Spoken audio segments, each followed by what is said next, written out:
Without further ado, I would just like to introduce myself. I'm a doctor, researcher, a mother, and freedom lover, and also the coordinator of the World Council for Health, which is a new organization started in 2021 to advocate for health and sovereignty. Health and sovereignty. We're not a medical organization. So I'm here really today to share our ethos and how what our vision is and how we see the way forward for the world at the moment. Because as you know, the UK is pretty chaotic. The whole world is pretty chaotic at the moment. But how do you feel right now? Do you feel, is anyone here who feels joyful? Can we just see who feels joyful?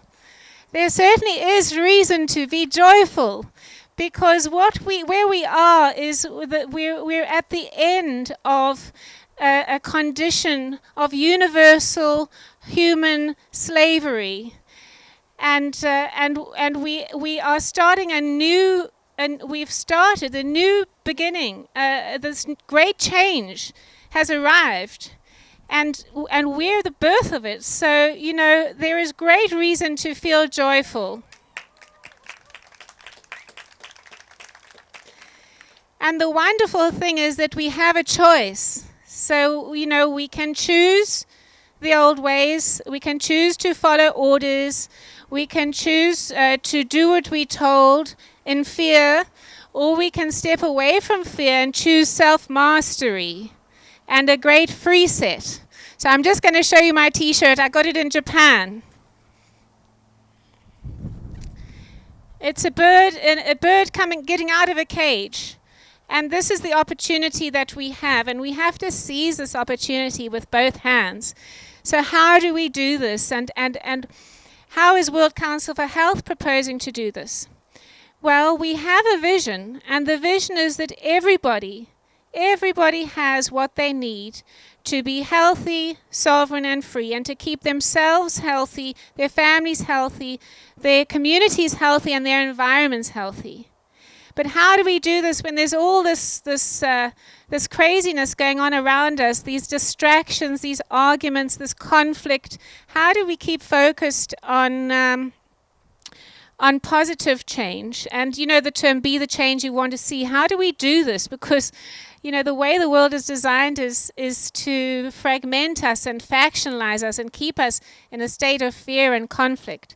So you would have received a little leaflet. It's called the Better Way Charter, and this was some simple principles put together in 2022.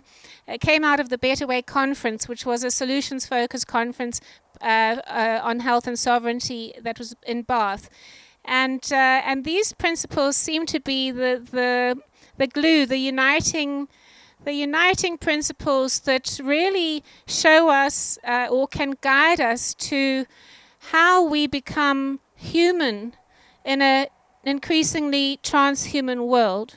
So I would like to just take you through those and use those as a guide to my introduction. The first principle is we act in honor and do no harm. Now, you know, we're human beings, we make mistakes, but the important thing is that we really try and rectify them when they happen, you know. And so that first principle is really a commitment. It's based on, it's universal law, acting in honor and doing no harm. We hope that that's something that resonates widely with people. Well, we know that it does, because we've had these principles translated into 30 more languages so far, and it seems to be the factor that enables us to set up these international country councils and decentralize World Council for Health around the world. The second principle is we have free will. Now, if you read that leaflet, you'll see it says we are free beings with free will, and I think perhaps the first part of that is part of the choice. Actually, we have free will, and we have a choice to be free or not to be. But either way, we are responsible for that choice. So we are responsible for the choices we make. We are part of nature. We need nature to be well. We need to be in nature as much as possible. I think most of the people here know that and don't need the reinforcement, but just say we really need to take actions towards this, not just about ourselves being in nature, but ensuring that nature itself as well, and looking at all the factors that are affecting the natural world around us and rectifying them, and playing our role to rectify them. We are spiritual in nature. This is the fourth principle. We are spiritual, and it doesn't matter whether you're a religious person or you consider yourself spiritual, or you like crystals or whatever, or you feel overwhelming love for animals. We are spiritual, and we need spirituality. We need a life of meaning and purpose. Convenience kills us. Convenience kills our children. We've got to get away from convenience and make life a little bit more difficult so that we can get the meaning of life back, and that sense of purpose. We value we thrive together. So we need to know our neighbours. We need our elders to be part of our daily lives, not stuck in some nursing home somewhere being tended to by people who couldn't care less, or perhaps they do care as much as they can, but not really enough for us as human beings to thrive. And we need our children to be with us too. It's no great victory to send your child away to university and make sure they've got a mortgage on the other side of the world and never to see them again and say, well, that was a great success. No, we need to reframe the way we live together, and we consider what thriving is. So we thrive together, not in isolation. And when they want to bring in more lockdowns, please remember that we thrive together, not separate, not in little cubicles locked in our homes. We thrive in community. We value different perspectives. Now, the powers that control us and shouldn't be, they seek to constantly divide and factionalize us. So they will try and draw you into an argument about religion, or an argument about migrants, or an argument about vaccines, or an argument about viruses.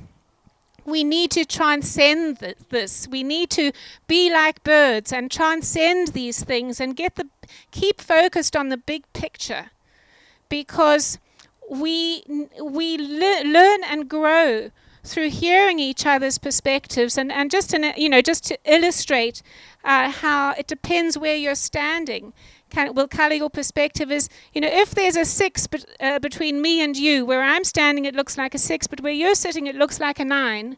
So, we need to bear this in mind. We all carry a different point of view based on our past and based on where we're standing at the time. So just remember, we don't have to all agree. There's an art to just balancing these different perspectives and really not being too certain about anything, because one thing that does define these times is uncertainty. And self-mastery is really about being able to live with that uncertainty and be calm and balanced, and prepared to wait and see and keep seeking the truth, wherever that may lead. And the last principle is we use technology with discernment. Now, we've all seen the effect of technology on our young people. We've seen the technology on most of humanity. I mean, our parents even can be addicted and hooked to the television, the iPad, the messages that come through constantly, ping, ping, ping. And we need to recognize that this is a hugely destructive force, unregulated digitalization on health, mental health, well-being on the planet, all creatures of the earth. And we need to really take a stand on this now and take action on an individual level. So underpinning these 7 principles is courage. The courage to refuse to stand up to the violation of human rights and freedoms, not to tolerate the violation of human rights and freedoms, not to tolerate the violation of freedom of speech, freedom to travel and move, to see one's loved ones, freedom of bodily autonomy. We are our own territory, and we need to to protect ourselves and step into that power and start to act on our conscience. So personal sovereignty is really it's a state of being that needs greater application and implementation, because it's easy to feel disempowered with everything that's going on, but we need to actually step into our own power, take responsibility for our health, our freedom and well-being, and not tolerate the violation of these freedoms. And also, we do not tolerate the profit, power, and influence coming before the well-being of people and the planet. So that's that's the basic outline of the Better Way principles. It's the ethos that we're promoting, just to help people get along together and do that self-reflection and take those small steps. We have a program of personal challenges called the Great Reset, because our choice at the moment is the Great Reset. It's not really much of a choice, or a better way, which is the Great Reset, and seizing the opportunity and saying, wow, we can really set ourselves free now for good. But the Great Reset requires a commitment, because we have to do some things. We have to look at our use of mobile phones. We have to look at the cell phone mask going up and do something about that. We have to look at what we eat. We have to look at our support of corporations like the supermarkets, Waitrose and Sainsbury's and Morrison's and Amazon. And we need to withdraw our support of those corporations that are enslaving us. It's like paying the jailkeeper to keep us enslaved. We need to check our share portfolios and make sure we don't have Pfizer and Lockheed Martin. Are we paying for these wars we don't want? Are we paying for these injections that are harming our families? Are we profiting from them? Are we profiting from these things? We all need to know, and we need to take active steps to disengage and boycott these companies that are harming, these corporations, these dead entities that are harming our families and ourselves and the future of the earth. So great change is here. What's required now for each and every one of us is to step away from fear, to step out with trust. Trust is the name of the new game, you could say, because and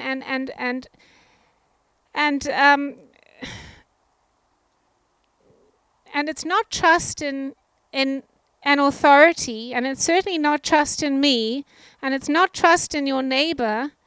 It's trust in yourself, and whatever the divine force is that you feel, make sure you keep feeling that force and growing it every day, because trust is the name of this new game that we will enjoy and be joyful with. So I'm just going to end off my little introduction. We're going to have time for questions afterwards, so I can give you more direct answers to the things that you wish to ask me about World Council for Health and others about natural health. But I just want to end with a little. It requires you standing up. Just a little. I want you to join me. I've just been to Japan and I learned this wonderful word.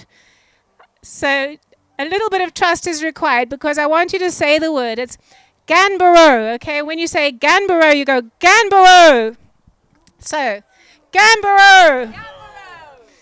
Thank you for trusting me, because I could have been giving you a swear word, but but what it means is let's do our best. So let's try one more time.